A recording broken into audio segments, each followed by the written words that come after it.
Messaggio della Beata Vergine Maria. Alla sua amata figlia Luz de Maria. 16 settembre 2012.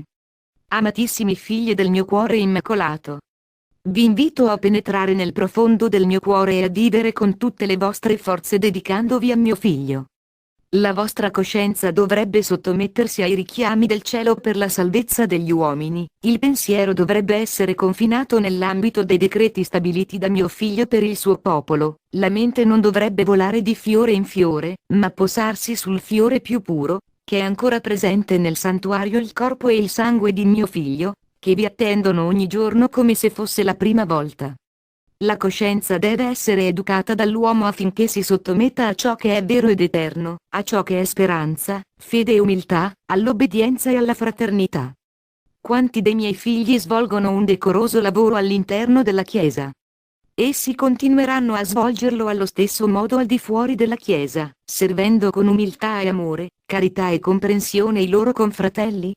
Servire non è lo stesso che essere serviti, servire non è distinguersi dagli altri, servire non è eccellere.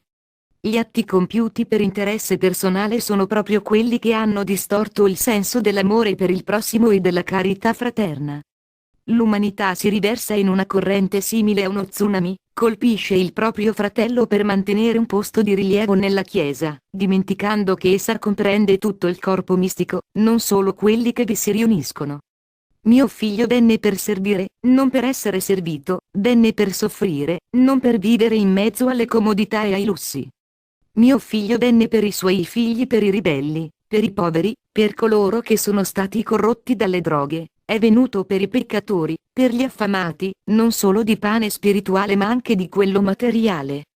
La conoscenza non è contraria all'essere cristiano, perché non si può amare ciò che non si conosce. Come madre dell'umanità, vedo i continui abusi contro il dono della vita, e il mio cuore si addolora per questo.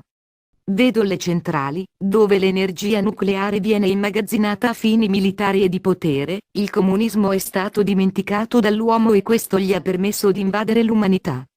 In molti paesi si soffre a causa di questo e si soffrirà ancora di più. La divisione e la distrazione degli uomini favoriscono coloro che indossano delle maschere per prendere il sopravvento sull'umanità. Il comunismo è un tentacolo dell'anticristo, attraverso il quale si è impadronito dei paesi piccoli, per poi ottenere un unico fronte comune e dominare i deboli. Nei momenti in cui l'economia mondiale crolla davanti agli occhi dell'uomo, egli non accetta di vivere privato del piacere o del lusso. Per questo si consegna al male o disprezza il dono della vita. Mio figlio vuole dei figli fedeli e determinati, valorosi guerrieri, che combattono per amore, che non temano di essere disprezzati nel suo nome, e che vivano impegnandosi di loro volontà, sapendo che vivono all'interno di una società allo sbaraglio, tentata dal male, da ciò che è facile e passeggero. Essendo inconsapevoli della realtà in cui vivete, gli eventi vi prendono alla sprovvista. Smettendo di credere, screditate la mia parola, la rendete falsa e ve ne prendete gioco per continuare a vivere nel male. Questa è la generazione dove la progenie di Satana dimostrerà il suo potere e farà bere all'uomo il fiele del suo cattivo agire, sottomettendolo e incatenandolo ai suoi bassi istinti. Questa generazione sta passando, tra i leader falsi e i falsi profeti, che negano la giustizia divina per giustificare gli atti peccaminosi dell'uomo. Questa è anche la generazione che scoprirà tanti segreti tenuti nascosti.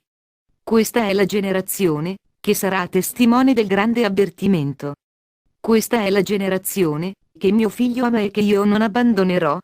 Amati figli del mio cuore, la mia parola è materna e nello stesso tempo vi guida affinché conosciate la verità, che non è stata insegnata con chiarezza, una verità che è scudo di protezione e di salvezza per l'uomo.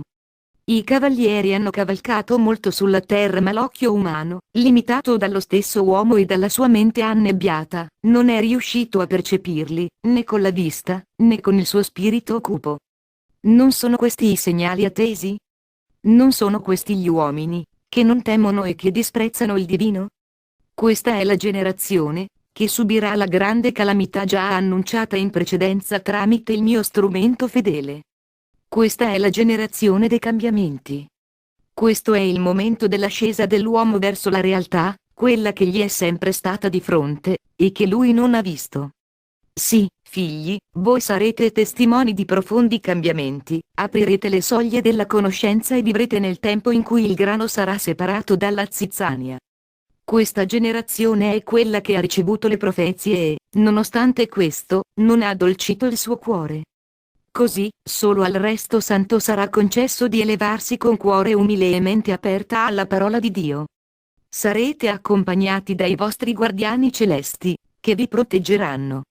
No, amati figli, non arrendetevi, continuate a essere vigili, con mio figlio presente e vivo in voi, con il rosario in mano e i sensi concentrati sull'amore di Dio e del prossimo. Miei amati, chi di voi risponderà di sì, che sia sì, chi di voi risponderà di no, che sia no, io vengo per guidare e condurre i miei figli, per sostenerli nelle loro preghiere.